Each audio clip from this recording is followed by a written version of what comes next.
Já o São Paulo recebe o Primavera nesse sábado com a obrigação de fazer 3 pontos. Esse é o único resultado que mantém o São Paulo com chances reais de classificação à próxima fase. Vale a lembrança de que depois de vencer o Santos, São Paulo pulou para 7 pontos e se aproximou do G8.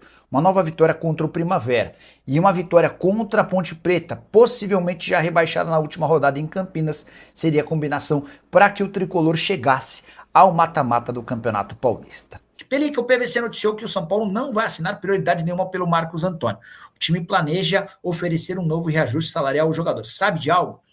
Ontem, Naric, surgiu essa história de que o São Paulo tinha uma negociação avançada com o Flamengo para que a partir de julho o Flamengo tivesse a prioridade na compra do jogador. Mandei mensagem para um dirigente do São Paulo, deixa eu ler a troca de conversas, e aí vocês tiram as próprias conclusões. Quer ver? Ó? Eu tinha mandado um print. O print dizia o seguinte: Flamengo faz acordo de preferência com o São Paulo por Marcos Antônio. O acordo é para que o rubro-negro tenha uma preferência de compra do volante no meio do ano. A pessoa do São Paulo respondeu: essa é uma ideia, não está formalizado nem assinado no papel. Tá? Então, a resposta de ontem às 15h57 e às 16h03. Foram 2 respostas.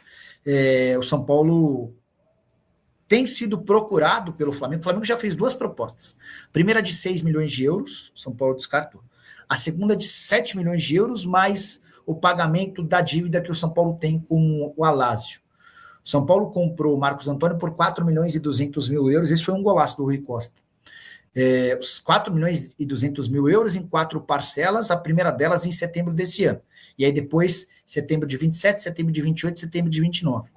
O Flamengo está disposto a assumir essa dívida do São Paulo e pagaria mais 7 milhões de euros ao São Paulo.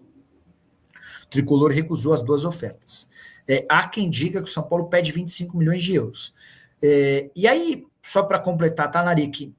O efeito dessa prioridade, o que o São Paulo ganha dando uma prioridade ao Flamengo? Se o Flamengo, por exemplo, aceitasse emprestar o Alan até dezembro, aí beleza, aí você oferece, aí você cede essa prioridade para o Flamengo. Caso contrário, dar prioridade por dar, acho que não faz muito sentido.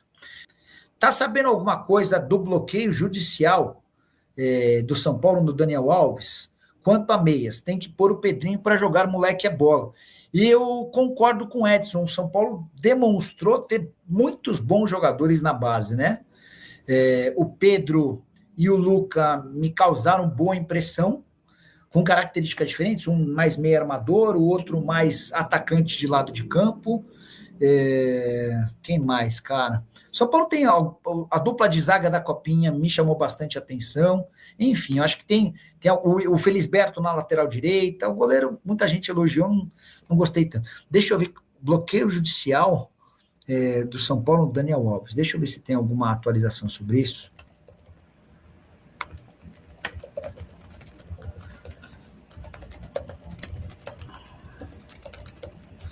Sabe de algum bloqueio judicial do São Paulo contra o Daniel Alves? Deixa eu ver se eu consigo responder a essa pergunta do meu amigo Edson Pinheiro, torcedor tricolor. São Paulo que tem decisão de campeonato amanhã, né? Amanhã o São Paulo pega o Primavera no Morumbi. Se o São Paulo vencer, acho que dá um passo gigante para a classificação, até porque pega a Ponte provavelmente já rebaixada na última rodada em Campinas. Se empatar ou perder, vai se colocar numa situação mais chata, né? Amanhã também tem a Portuguesa com a Ponte, e no domingo, talvez o jogo mais dramático entre os grandes, o Santos vai a Bauru enfrentar o Noroeste, tá? E hoje o Santos é o primeiro time fora da zona do rebaixamento. Severino Costa, o Corinthians queria atravessar o São Paulo pelo Luiz Fernando do Ibrachina, mas não deu certo. São Paulo fechou com o destaque da Copinha. Boa. Nicola, e sobre a troca entre o Talisca? Vamos lá, sobre o troca-troca entre o Talisca. O Talisca tem contrato com o Fenerbahçe só até junho. E especialmente se o Fenerbahçe não conseguisse avançar na contratação de um centroavante, pelo que eu pesquisei na internet durante a live, com pouquíssimo tempo para ver, até porque eu estou aqui respondendo a vocês, o que se dizia é que se o Fenerbahçe não conseguisse comprar um centroavante, o Talisca teria papel muito importante nessa reta final de temporada para o Fenerbahçe. com direito, inclusive, a uma proposta de renovação de contrato, tá? Então, o Fenerbahçe vai tentar renovar o contrato do Talisca, que vence em junho. O Talisca já havia sinalizado para clubes brasileiros que a aventura dele no exterior estava perto do fim, que ele voltaria ao Brasil a partir de julho. Então, aquele que apresentasse o melhor projeto para ele nesse primeiro semestre, o contrataria. Vamos ver como é que essa história vai funcionar daqui para frente. Fenerbahçe que enfrenta o Nottingham Forest na Liga Europa, tá? No campeonato turco, o time é o segundo colocado, são 46 pontos contra 49 do Galatasaray. O Trabzonspor tem 42, já está um pouco mais distante, né? Então dá para dizer, eu imaginar que a briga vai ser mesmo entre Galatasaray e Fenerbahçe, tá bom? Antes, deixa eu trazer um esclarecimento. Alguém perguntou se o São Paulo poderia tentar o Raul Laser. Nada, tá? Ninguém falou de Raul Laser. Moisés está perto. Moisés é um atacante do Fortaleza. O Santos tem interesse.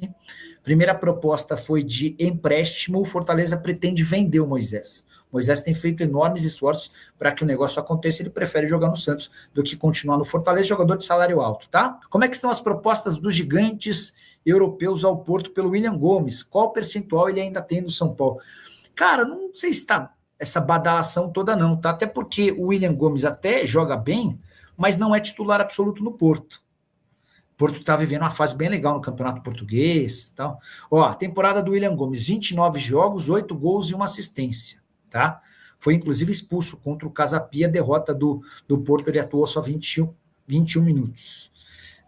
Nessa temporada de 29 jogos e 8 gols, bastante gol, ele foi titular 12 vezes e reserva 17 vezes. Deixa eu ver se eu descubro. Percentual São Paulo, William Gomes, Porto. Eu não lembro de cabeça, assim, sendo bem sincero, tá? São Paulo vendeu 80% dos direitos econômicos do William Gomes, mantendo 20% de negociações futuras. Quero falar agora sobre o futuro do volante Alisson, que pertence ao São Paulo, foi reintegrado ao grupo, treina com os jogadores do São Paulo, mas não tem sido utilizado pelo técnico Hernan Crespo. E deve continuar assim. O Crespo não tem nenhuma intenção em utilizá-lo. Jogador que teve aquela negociação com o Corinthians frustrada, mesmo depois de visitar o centro de treinamento alvinegro. Para o torcedor do São Paulo, a vontade em relação a reutilizar o Alisson é praticamente zero. E diante desse cenário, o Alisson busca alternativas. Ele foi especulado no Santos. Cheguei a conversar com o Alexandre Matos na manhã dessa sexta-feira, antes de gravar o vídeo. O Matos disse que nesse momento o Alisson não interessa. Jogador que também foi oferecido para clubes da Major League Soccer, embora não tenha o perfil de um atleta extremamente jovem ou que tenha muitos minutos em campo. Aguardemos cenas dos próximos capítulos para o meio-campista são paulino, que enquanto era atleta do Dorival Júnior, chegou a estar numa pré-lista de jogadores convocados para a seleção brasileira. E Júlio Casares tem mais um problema para resolver. O GE trouxe a informação de que o ex-presidente do São Paulo utilizou quase R$500 mil em gastos com seu cartão corporativo enquanto presidente do São Paulo. Júlio se defende assegurando que devolveu toda essa grana corrigida ao longo do segundo semestre do ano passado e antes de todos aqueles escândalos explodirem. Escândalos que envolvem venda de camarotes, entre outras coisas. Júlio Casares precisou se afastar, se licenciar. Ele renunciou à presidência do São Paulo para evitar o impeachment, já havia perdido no Conselho Deliberativo, restaria apenas a votação entre os sócios. A partir daí, Harry Massis se tornou presidente do São Paulo e fica até dezembro, quando vai haver uma eleição. Tudo se encaminha para que Vinícius Pinotti seja o candidato vencedor da eleição marcada para o fim do ano. Só para completar o noticiário São Paulino, Lucas Ramon foi apresentado como reforço nessa sexta-feira, lateral direito que fez enormes esforços para conseguir sua rescisão de contrato antecipada no Mirassol. Cheguei a contar para vocês que o Adriano Espadoto, seu representante, precisou abrir mão de um percentual que tinha direito sobre outro jogador, o Negueba, para que o Mirassol o liberasse antes do tempo. Lucas Ramon deve ficar à disposição para fazer sua estreia como titular. No final de semana, o São Paulo pega o Primavera, precisando vencer dentro de casa para buscar vaga na próxima fase do Campeonato Paulista. Fala família, beleza? Mais um giro de notícias do São Paulo neste sabadão. atualizações imediatas para você acompanhar tudo do Tricolor Paulista. Peço você humildemente para dar o like nesse vídeo e inscrever-se no canal, ativando o sino das notificações para não perder nenhum conteúdo. Chega mais, um grande abraço para você e até o próximo vídeo. Fui.